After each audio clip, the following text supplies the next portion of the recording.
जैसे यह देखा जाए तो हर जगह चर्चाओं पर तो बहुत है, सब कुछ है कि गांव में ये है, गांव में वो है, गांव में ये है, गांव में इतना विकास हो गया, शहरों में इतना विकास हो गया, गांव आसमान छू रहे हैं, शहर जन्नत छू रहे हैं। लेकिन जमीनी हकीकत क्या है ये हम आपको बताएंगे आज और समझाएंगे, शायद आपकी समझ में आ जाए तो बहुत ही अच्छा होगा। और समझना तो होगा, यदि आज नहीं समझोगे तो कल क्या समझोगे, यदि आज नहीं समझोगे तो कल क्या समझोगे। समझना आज जरूरी है, समझना अभी जरूरी है, नहीं समझे तो आने वाले समय में बहुत कुछ खो दोगे जब आपके पास कोई समय नहीं होगा। सो मेरे प्यारे साथियों, मेरे दोस्तों, मेरे हिंद के मेरे शेरों, आपको जगना होगा। जवान बैठा है बॉर्डर पर, हमारी रक्षा कर रहा है, हम देश में बैठकर अपनों को ही नीचा दिखा रहे हैं। जो दिन रात मुसीबत सहकर, जो दिन रात मुसीबत सहकर तुम्हारे, जो दिन रात मुसीबत सहकर तुमको जिंदा रखे हुए, तुम जिंदा भी होकर उसको मुर्दा बना रहे, ये कहाँ का कानून है दोस्तों। हमारे हिंद के शेरों, जाग जाओ मेरे देशवासियों, कब तक ऐसा चलेगा। अब नहीं चलने दूंगा। देश बहुत आगे गया, देश बहुत आगे था, लेकिन पिछड़े लोगों ने, तुम लोगों ने पिछड़ दिया। गांव की ऐसी जनता का जो हाल जो तुमने बना दिया। कुछ राजनीति के राजकुमार, कुछ कानूनों के ठेकेदार, कुछ राजनीति के राजकुमार और ये कानूनों के ठेकेदार जो अपने आप को कुछ बताते हैं, करते नहीं है कुछ भी, और किसानों का खून चूस कर पीते हैं ये पानी।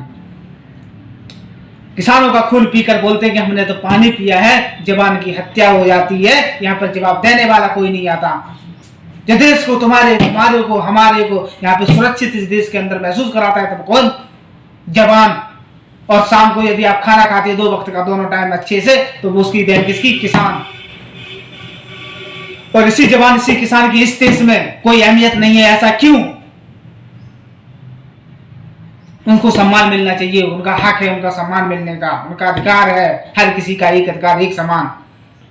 गरीब किसान के बच्चों को शिक्षा नहीं मिल पाती है, और करोड़पति अरबपति, कभी कोई नेता का बेटा फौज में नहीं जाता, कभी कोई विधायक का बेटा बॉर्डर पे नहीं जाता, कभी कोई विधायक का बेटा खेत में पानी लगाने नहीं जाता। ऐसी सर्दी में देखो जाके किसान खेतों में अपने में खड़ा हुआ है, चाहे बर्फ हो, चाहे सर्दी हो, चाहे गर्मी हो, पानी लगा रहा है। जहाँ पानी व्यवस्था वहां पानी लगा रहा है, जहाँ पानी नहीं है वो खेत की रखवाली कर रहा है। 24 घंटे अपने खेत में खड़ा होकर वो फसल आता है, एक दाना पहुंचाता है। लाखों रुपए कर्ज लेकर खेती करता है, फसल नष्ट होने पर भी वो एक हिम्मत जुटाता है। उसके पास उसमें कोई रास्ता नहीं होता, माइंड में उसके क्या चलता है वो शायद किसान ही समझ पाएगा। उसके दिमाग में उस समय ये चलता है कि मैं क्या करूं, आत्महत्या कर लूं। लेकिन उसके पीछे जो 10 लोग बंधे हुए हैं। एक किसान 1000 लोगों को, एक किसान 1000 लोगों को पालता है। एक किसान 1000 लोगों को पालता है, और वही 1000 लोग एक किसान की इज्जत नहीं करते, गालियां देते हैं। यदि आप ऐसे गालियां सुनते रहोगे, इज्जत न मिलने पर भी कुछ नहीं बोलोगे, तो आने वाले समय में वो होगा कि जिसकी कोई अहमियत नहीं होगी। समझना होगा, सोचना होगा, जागना होगा। हमारे सभी नौजवान साथियों, अब नई पीढ़ी है, नई सोच है, अपने हिसाब से सोचो, समझो, खड़े हो जाओ, आवाज उठाओ, अपने हक के लिए आवाज उठाओ। किसी से भीख नहीं मांगना है, अपना हक मांगना है। हमारा हक जो दबाया जा रहा है, हमारे हक का खाकर लोग हमारे ऊपर भी दिखाते हैं क्या? तानाशाही। ये नहीं चलेगा। देखो जाके आज हमारे उत्तर प्रदेश के इटावा जिले में ग्राम खेड़ा जब सिंह है, जिसमें गलियों से लेके, गांव से लेके, सड़क से लेके खेत तक कुछ भी सही नहीं है, सब ध्वस्त हो गया। किसके चक्कर में? राजनीति के राजकुमार, कानून के ठेकेदारों के चक्कर में। इन्होंने सबने, जिसने भी विकास किया है यहाँ की सत्ता पाकर, तो सिर्फ अपना ही विकास किया है। जो भी सत्ता में यहाँ पर आ जाता है उसका विकास 1002 की गति की स्पीड से भागता है। वो किसान का विकास 0.02 की गति की स्पीड से चलता है।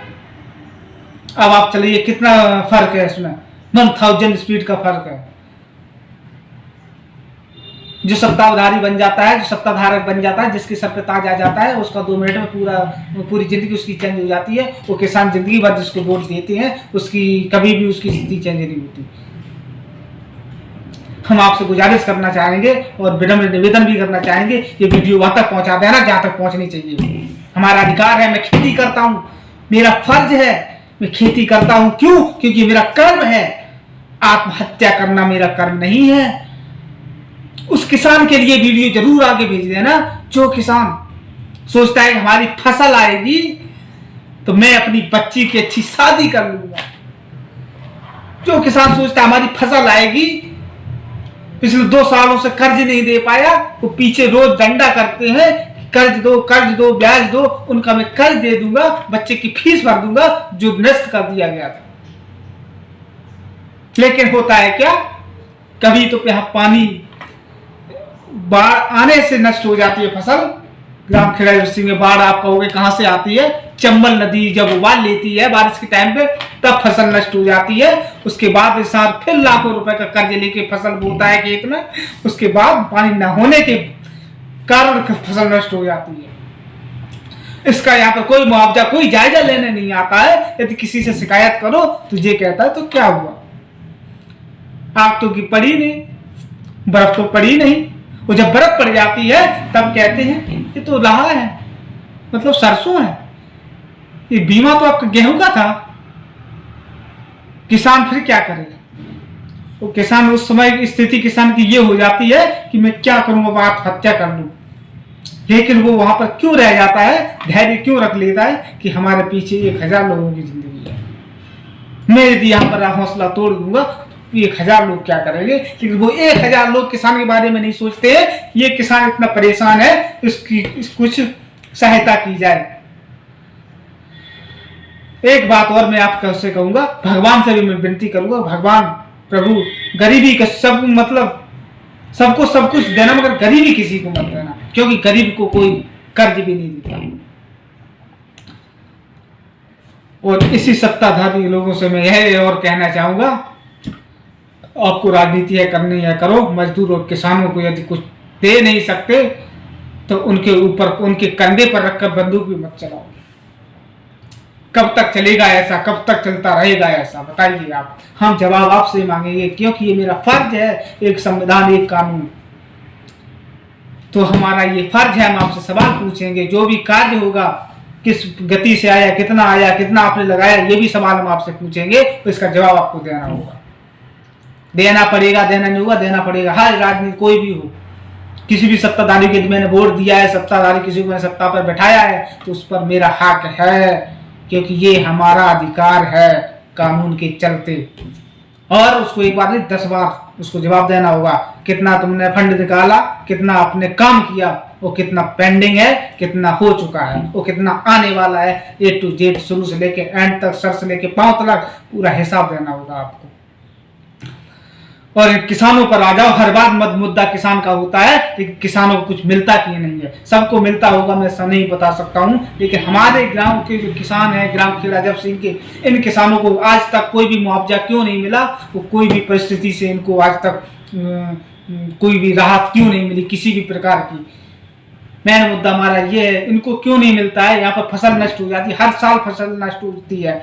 कर्ज ले लेकर, लाखों रुपए कर्ज ले लेकर किसान खेती करता है कि उसका कर्म है, और वो हर साल फसल नष्ट हो जाती है, कभी पानी होने के कारण, कभी पानी ना होने के कारण। बेड़ का और रेत का इलाका है, पानी आ जाता है, फसल नष्ट कर जाता है, खेत में बालू डाल जाता है, फिर बालू में फसल नहीं होती है, दोबारा किसान फसल को उसमें फिर एक बार कर्जा लेके उसको फसल को करता है, सोचता है आपकी बार शायद हो जाए, तो फिर पानी न होने के कारण फसल नष्ट हो जाती है।